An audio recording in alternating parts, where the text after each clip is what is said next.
No ano em que morreu o rei Uzias, eu vi o Senhor sentado num trono alto, exaltado, e a aba da sua veste enchia o templo. Acima dele estavam serafins, cada um deles tinha 6 asas, com 2 cobria o rosto, com 2 cobria os pés e com 2 voavam. E proclamavam uns aos outros: Santo, Santo, Santo é o Senhor dos exércitos, a terra inteira está cheia da sua glória. Ao som das suas vozes, os batentes das portas tremeram, e o templo ficou cheio de fumaça. Então gritei: ai de mim, estou perdido, pois sou um homem de lábios impuros, e vivo no meio de um povo de lábios impuros. Os meus olhos viram o Rei, o Senhor dos exércitos. Logo um dos serafins voou até mim, trazendo uma brasa viva que havia tirado do altar como tenaz, e ela tocou a minha boca e disse: veja, isto tocou os seus lábios, por isso a sua culpa será removida e o seu pecado será perdoado. Então ouvi o Senhor conclamando: quem enviarei? Quem irá por nós? Deus, nessa noite nós estamos reunidos aqui para buscar a tua face, aprender mais do Senhor, para sermos transformados, modificados pela glória do Senhor, para sermos reconciliados mais uma vez ao seu amor, e para que o Senhor desperte a nossa vida para aquilo que o Senhor tem. Nós não podemos ficar calados diante do sacrifício da cruz do Calvário, nós não podemos ficar apenas contentes com aquilo que o Senhor fez, mas nós precisamos nos mover, Pai, nos mover para aquilo que o Senhor tem, para aquilo que o Senhor tem nos chamado, para aquilo que o Senhor tem falado nos nossos corações. Então, Pai, nessa noite nos ensina a sermos resposta do Senhor para uma geração que está perdida, para uma geração que precisa ouvir o seu amor, e esse amor só vai ser ouvido através de nós. Fala conosco nessa noite, em nome de Jesus, amém. Todo mundo aqui, né? Eu sei que vocês fizeram 12 horas de adoração, mas não vai dormir não, que eu senão falo o seu nome e mando você ficar de pé.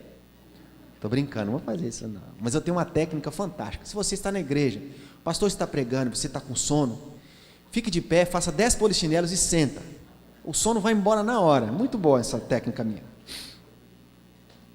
Vamos lá. A visão de Deus veio para Isaías num tempo de crise. Já viveu o tempo de crise? Cheguei aqui e vi um cartaz ali gigante a respeito da crise, né? Uma crítica ao nosso presidente. Nosso país está em crise. E o povo nessa época estava vivendo um tempo de crise, porque um rei havia morrido. O rei havia morrido, então, naquele tempo que os reis trocavam o tempo todo, era horrível para eles, porque tinha o rei que fazia tudo de acordo com a vontade de Deus, depois tinha o rei que mandava o pessoal levantar outros deuses, outros altares, e era aquela incerteza horrorosa, e de repente o rei que estava ali naquela situação morre. Isaías começa o texto dizendo: no ano em que morreu o rei Uzias, eu vi o Senhor. E aí esse texto me chama muita atenção a respeito de como é que a vida nos faz marcas, e como Deus nos faz marcas. E às vezes a gente escolhe olhar as marcas que a vida nos faz e esquecemos das marcas que Deus nos faz. E muitas vezes a gente vai se lembrando, nós vamos contando a história só com uma cicatriz que a gente tem, e não com os livramentos que Deus nos proporcionou. Não é assim? Eu tenho vários testemunhos a respeito disso, e sempre que prego isso eu vou lembrando de coisas que aconteceu na minha vida, mas eu vou contar um bem básico para vocês. Eu sou casado com a filha do pastor. Pensa. Tive que fazer os 12 trabalhos de Hércules para poder conseguir casar com a menina. E desde sempre eu queria ser músico, queria cantar, queria ter minha carreira musical e tal. E meu sogrão, né, pastor de igreja e tal, eu fui falar com ele que eu queria namorar a filha dele, e ele falou assim: mas o que você vai fazer da vida, querido, amado? Eu falei: eu estou pensando em ser músico. Ele: músico é muito legal, né, mas você não pensou em fazer uma outra coisa, assim, um plano B e tal? E no meu coração era o seguinte, irmão: se ele mandasse eu ir para a lua, eu ia, porque a Adila, ela é linda demais. Naquela época eu chorava por causa dela. E aí, irmãos, eu fiz faculdade de publicidade e propaganda. E na época que eu entrei na faculdade, eu fiz o seguinte: eu falei, eu vou me formar porque eu preciso casar com a Adila, mas eu quero ser músico, entendeu? O que aconteceu? O meu plano A era ser músico, mas aí eu estudei, me formei e eu precisava casar, né? E aí eu virei publicitário. E aí eu abri uma agência de propaganda, e aí eu me casei, e aí hoje a propaganda é que paga as contas lá de casa, entendeu? E aí tem a música é meu ministério, eu tenho a oportunidade de viajar com os meus melhores amigos para vários lugares no país, para a gente poder falar a respeito do amor de Deus. Mas o que poderia virar uma raiz de amargura no meu coração, virou um propósito de Deus, porque eu poderia ter pegado isso e provar para o meu sogro: o senhor vai ver que eu vou conseguir ser um músico de sucesso, e ele me fez ser publicitário, e hoje eu vivo da publicidade. E quantas histórias na nossa vida, né? Um ex-namorado que era um câncer na sua vida, que você largou ele para lá, e hoje você está com outro namorado muito mais bonito, mais legal, né? Um carro mais novo. Não, isso não é brincadeira. Mas aqueles livramentos que Deus faz. Então Isaías aqui estava lembrando desse tempo em que o rei morreu. E talvez se ele começasse o texto dizendo o seguinte: no ano em que vi Deus no alto sublime trono, o rei morreu. Eu vi Deus. E a visão de Deus, ela proporciona algumas mudanças profundas na nossa vida, porque quando Isaías viu Deus, a palavra diz que a visão era uma coisa tão profunda. Ele viu serafins voando, querubins, e aí a figura era duas asas voavam, duas asas cobriam o rosto, duas asas. É difícil a gente entender isso, né? Pensa Isaías assistindo isso aí ao vivo. E uma das lições que eu tiro desse texto aqui: o rei poderia ter morrido, o povo poderia estar vivendo um tempo de crise, mas Deus nunca é pego de surpresa. Diga comigo: Deus não é pego de surpresa. Isso. A palavra diz que ele estava sentado no seu trono. Isso é maravilhoso. Sentado no seu trono. E aí um outro texto diz que Jesus estava com seus discípulos, ele havia passado o dia inteiro pregando para o povo, e de repente ele deu uma ordem para eles. Ele falou assim: olha, passemos para o outro lado da Galileia. Todo mundo entrou no barquinho e começaram a navegar. Eles estavam indo para Gadara, numa cidade que ninguém, não tinha judeus, ninguém tinha ouvido falar, não tinha aliança nenhuma com Deus, nem nada.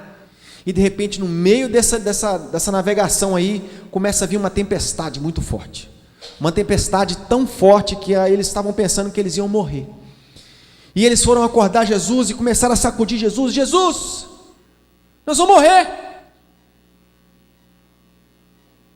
Aí Jesus dá aquela espreguiçada, olha para eles, vira para o vento e fala: vento, sossega, mar, se aquete. No mesmo momento, tudo ficou quietinho. E aí eles olharam um para o outro e falavam assim: quem é esse que até o mar e o vento obedecem? E aí Jesus vira para eles e fala o seguinte: cadê a fé de vocês? Cadê a fé de vocês? E a fé que Jesus queria deles não era que eles virassem para o mar e para o vento e dissessem: mar, se aquete, vento, sossega. A fé que Jesus queria deles era que eles tivessem acreditado que a ordem que ele tinha dado ia se cumprir. Qual a ordem que ele tinha dado? Passamos para o outro lado da Galileia. Sabe qual é o nosso problema? O meu problema, eu estou dizendo de mim primeiro, depois de você, é que a gente esquece e a gente não dá valor às palavras que Deus tem dado para nós. Quem tem uma palavra de Deus específica para a sua vida, levanta a mão. Deixa eu ver sua mãozinha levantada. Se você não tem, você vai sair daqui hoje com uma, em nome de Jesus. Olha só, historinha, testemunho do Samuel. Estava eu fazendo um disco, estava produzindo o meu segundo disco. Pensa no sofrimento, magro e produzindo disco. E aí, irmãos, eu comecei a entrar num sofrimento muito grande, porque o disco não ficava pronto.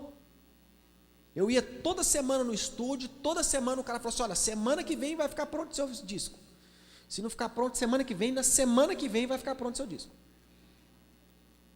E aí eu comecei a entrar numa aflição muito grande, e aí eu lembrei do meu sogro, falando do plano A, do plano B, piriri, pororó. E eu comecei a pensar o seguinte, falei, quer saber, eu vou abandonar a música, eu vou ficar só com a publicidade, estou entendendo que Deus não me quer nisso. E aí eu trabalhava com o Tiago até veio tocar aqui com a gente nas primeiras vezes, e o Tiago foi muito usado por Deus nesse episódio, porque ele falou comigo o seguinte, eu estou vendo que você está aflito, por que a gente não faz um propósito com Deus aqui? Vamos fazer um jejum nós dois, vamos orar, para Deus trazer resposta. Eu falei assim, rapaz, boa ideia, viu? Boa ideia, vamos fazer esse jejum, mas vamos fazer o jejum assim, a gente primeiro come na churrascaria, no rodízio, bem fantástico, depois a gente começa o jejum, o que você acha? Ele falou, eu nunca vi isso, eu falei, eu pago. Ele falou, então vamos. E fomos nós dois crentes lá para a churrascaria, comemos lá a nossa picanha celeste de Israel, né? A gente estava comendo e tinha dois rapazes assim do nosso lado. Eu não lembro de ter tocado no assunto do disco hora nenhuma do almoço, irmãos. E aí o rapaz comendo assim do nosso lado, e de repente o cara deu um sorriso assim para mim, esse cara, não sei de onde que ele é, né? Do Rio de Solteiro e Boi. Aí ele virou para mim e falou assim, vocês são crente, né? Eu falei, graças a Deus. Você conhece, eu vou ensinar para você, quem está solteiro aí? Solteiro. Vou ensinar para você o graças a Deus. Graças a Deus é maravilhoso, porque quando você vai fazer entrevista de namoro com seu sogro, ele vai perguntar, você está estudando? Graças a Deus.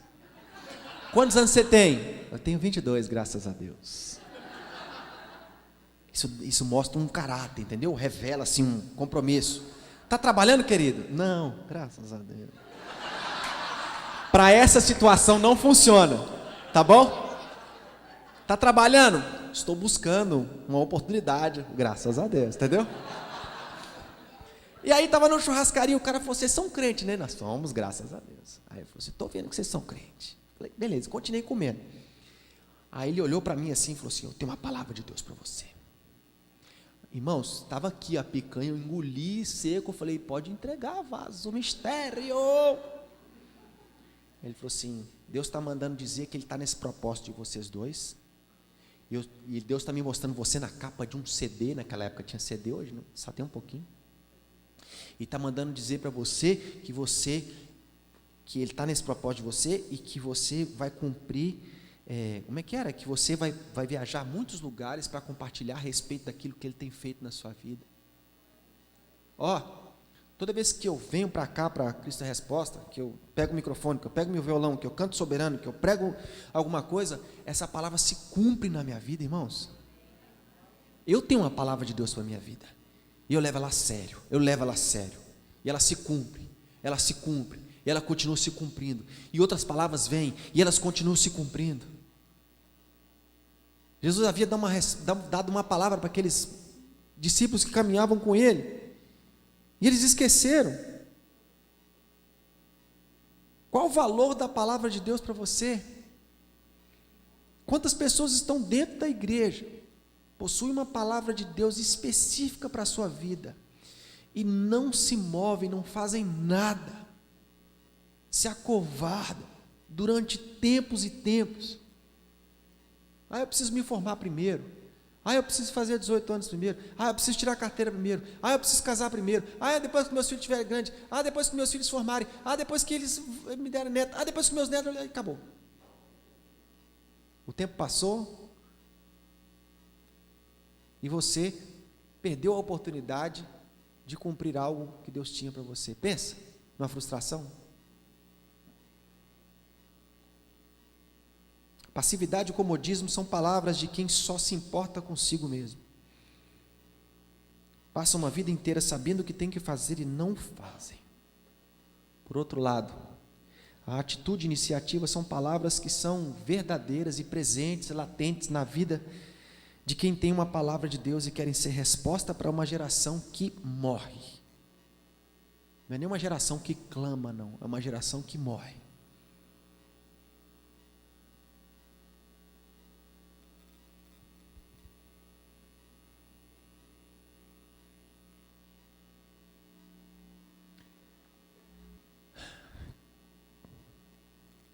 Tem uma história bonitinha, que um visitante estava na igreja, ele não gostava muito do pastor não, sabe? E aí o pastor levantou a igreja para poder fazer uma doação para uma senhorinha que estava passando dificuldade. E esse cara ficou com tanta raiva do pastor que ele falou assim: você vai ver, antes dessa reunião acabar, eu vou lá no mercado, vou comprar tudo do bom e do melhor, vou levar para casa dessa senhora, e na hora que ela vier agradecer, eu vou falar que foi o diabo que mandou para ela. Acabou o culto, foi lá, pegou, comprou tudo do bom e do melhor, Coca-Cola, fardos assim, entregou na casa dela. Ó, dona fulana, vem cá trazer uma compra para a senhora. Obrigada. Ela falou assim: olha aí. Ele falou: antes da senhora agradecer, eu quero falar para a senhora quem foi que mandou entregar isso aqui. Ela falou: meu filho, não precisa falar não, porque quando Deus manda, até o diabo obedece. Gastou dinheiro à toa, né? Irmãos, Isaías viu Deus. Ele era um profeta, ele era um cara que denunciava o pecado o tempo todo. Se você for dar uma olhada no capítulo 5, ele diz o seguinte, ó: ai de vocês que adquirem casas e mais casas, propriedades e mais propriedades, ai dos que levantam cedo para se bebedar. Versículo 18, ai dos que prendem iniquidade com cordas de engano. Versículo 20, ai dos que chamam bem o mal, mal bem. Versículo 22, ai dos que são campeões de beber vinho. E ele vai denunciando o pecado, e de repente Isaías vê o Senhor, e quando ele vê o Senhor, ele diz: ai de mim. Olha, muitas vezes nós conseguimos ver o problema dos outros e não conseguimos ver o nosso próprio. Um dos problemas de Isaías é que ele não conseguia se ver, mas a visão de Deus no tempo da crise trouxe uma visão pessoal de Isaías, porque quando ele viu Deus, ele se viu, e quando ele se viu, ele tomou uma posição diante do Senhor. A visão de Deus nos faz tomar uma posição,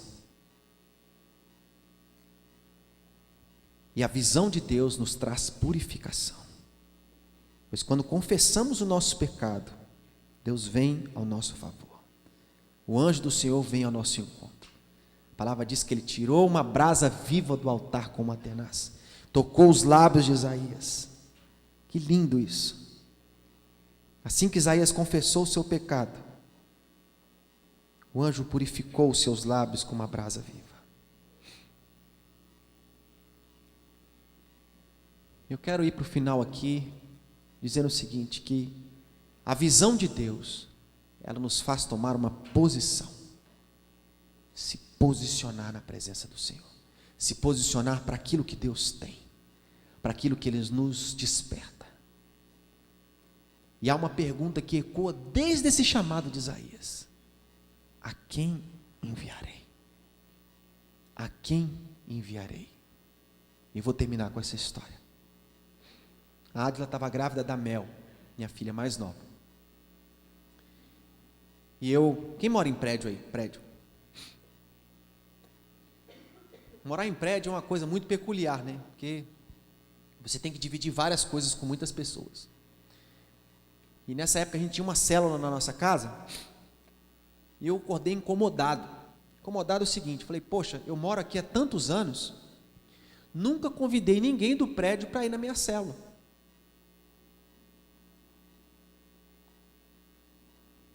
Nunca falei do amor de Deus com ninguém, nem um Deus abençoe, e fui com isso para o trabalho. Deu 11 horas, a Adila me ligou: Samuca, vem para casa, urgente. Falei: o que aconteceu? Uma senhora que morava no 6º andar se jogou de um negócio e se matou. Na hora que a Adila falou isso comigo, irmãos, na hora, veio no meu coração assim, ó: a quem enviarei? Eu comecei a entrar no estado de sofrimento, que eu falei: puxa vida, quantas vezes eu peguei elevador com essa mulher, nunca falei do amor de Deus para ela, nunca compartilhei do amor de Deus para ela. Covarde.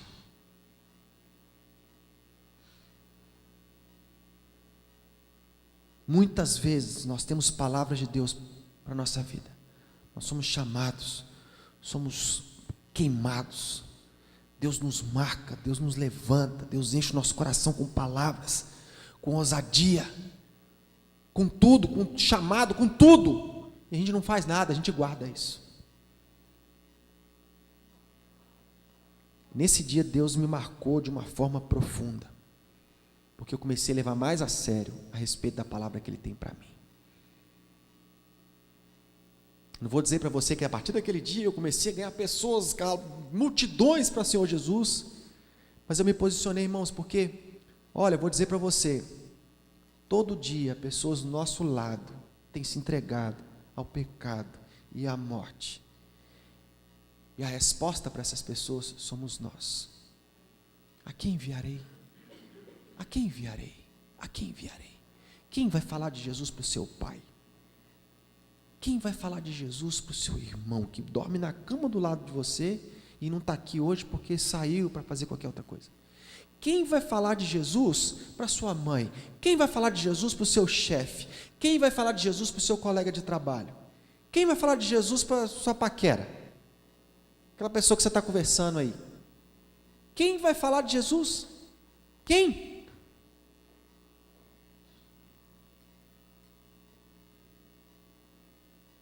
Nós precisamos ser resposta de Deus. Precisamos dar uma resposta a essa pergunta. Nós precisamos dar uma resposta a essa pergunta. A quem enviarei? Eu quero orar por você. Fica de pé no seu lugar. Eu não vou chamar na frente nem nada, só quero orar por você. Só orar por você. Você que um dia recebeu uma palavra de Deus específica para a sua vida. Você que um dia Deus levantou você e disse: olha, vou usar a sua vida para fazer muita coisa. Você vai conquistar muitas pessoas para o reino. Você vai trazer muita gente para a igreja. Você vai trazer muita gente para se relacionar comigo. Vou usar a sua vida, você vai ser um exemplo onde você estiver. Ou você que está aí ouvindo, estou dizendo coisas aqui para você, você está se lembrando de alguém que precisa ouvir isso. Precisa ouvir o seguinte: olha, Jesus ama você. Você querendo ou não, você acreditando ou não, Jesus ama você, e se você quiser saber mais sobre isso, eu preciso ser resposta dele na sua vida. Eu quero te ajudar a conhecer Jesus Cristo.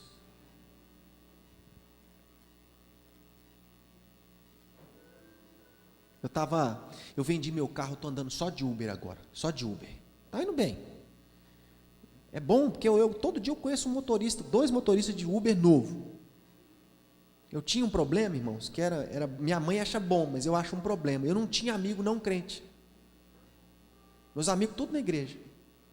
A minha mãe: aleluia, glória a Deus, você só tem amigo crente, né, filho? Vamos falar de Jesus para quem?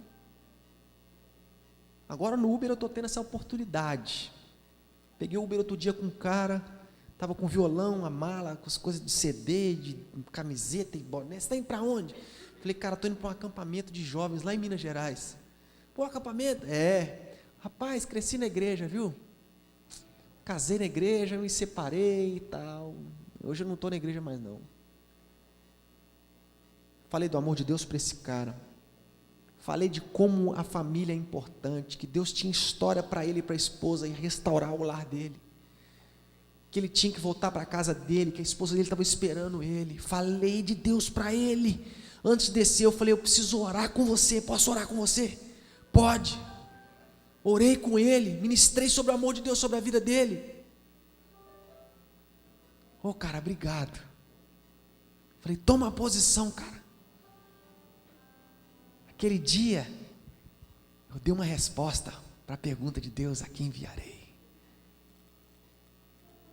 Eu não sou exemplo para vocês, eu estou compartilhando o meu coração, porque essa palavra me desafia toda vez que falo dela.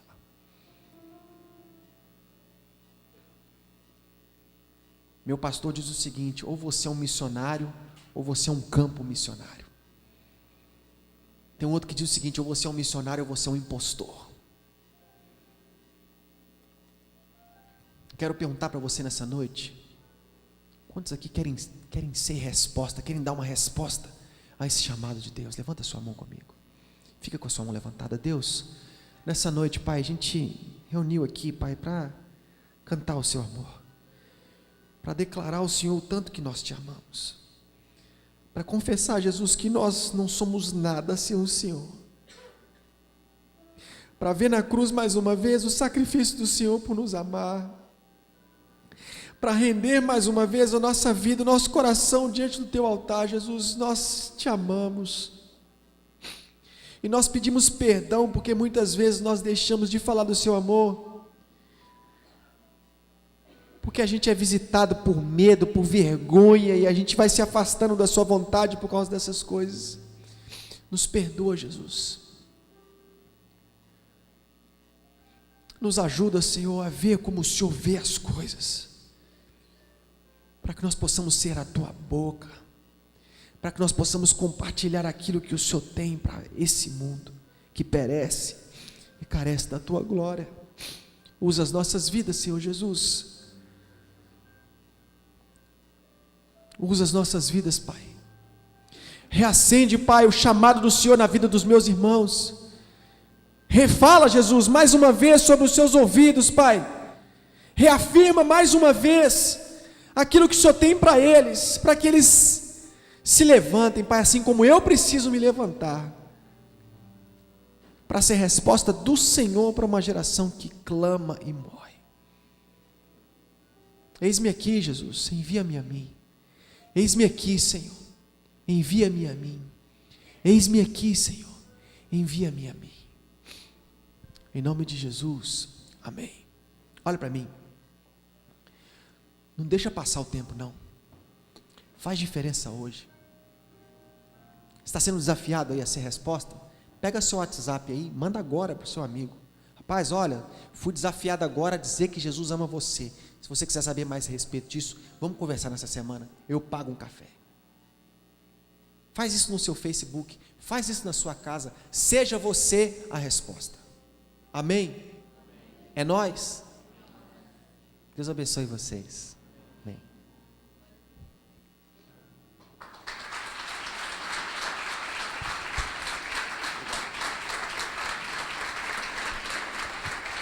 Glória a Deus. Só queria terminar pensando nesse texto. Às vezes a gente fica parado na nossa dor, na nossa aflição. Porque Isaías podia ficar parado, sofrendo, lamentando. E às vezes a gente não percebe a grandeza de Deus sobre as nossas vidas.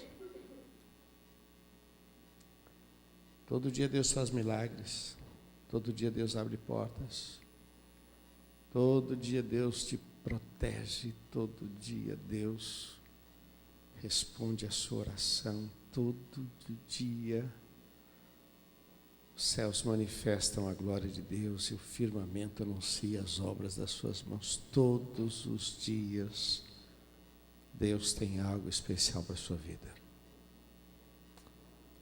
Mas como os discípulos lá no barco ficavam preocupados com o vento, o barco vai virar, e assim alguns, nosso amigo morreu, e lamentação, e sofrimento, e choro. Esta noite, meu irmão, eu gostaria que você saísse desse buraco. Porque às vezes a gente fica parado, meu Deus, o que está acontecendo na minha vida? Nada, parece que está tudo travado, e a gente fica, e quase que Isaías parou aí.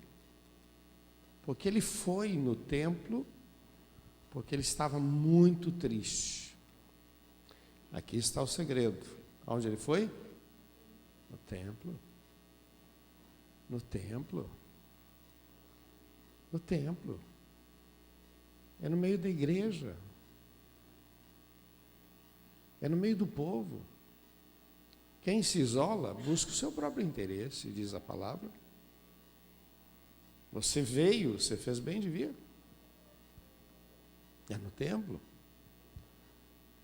A coisa é tão séria que Jesus fez um chicote e ele falou, não, a minha casa será chamada casa de oração. Quero abrir o caminho para que o povo possa vir e ter encontros com Deus. Quando você vem na igreja, você tem encontros com Deus. Quantos já chegaram no culto e disseram: parece que alguém contou minha vida para o pastor. Quantos? Quantos que já disseram: poxa, hoje eu estava conversando sobre esse assunto e agora o pastor está falando, o pastor, o pregador, quem quer que seja. Quantos passaram por essa experiência? Porque quem marcou o encontro com você foi o Senhor. E Isaías foi para o templo.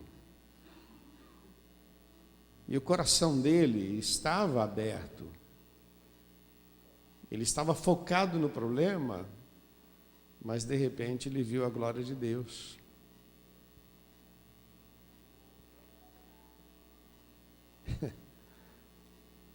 Meu irmão, tem gente que às vezes no templo não consegue ver a glória de Deus, ver a roupa do outro, ver o jeito do outro.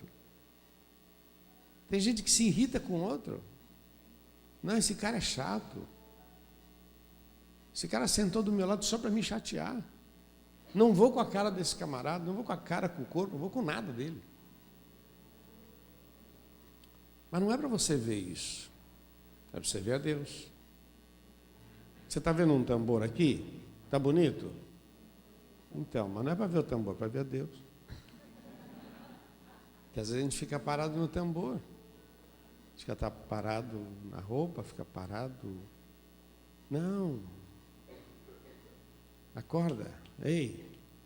Deus tem muito mais, Deus tem muito mais, Deus tem muito mais, Deus tem muito mais. Deus tem muito mais, cara. Deus tem muito mais.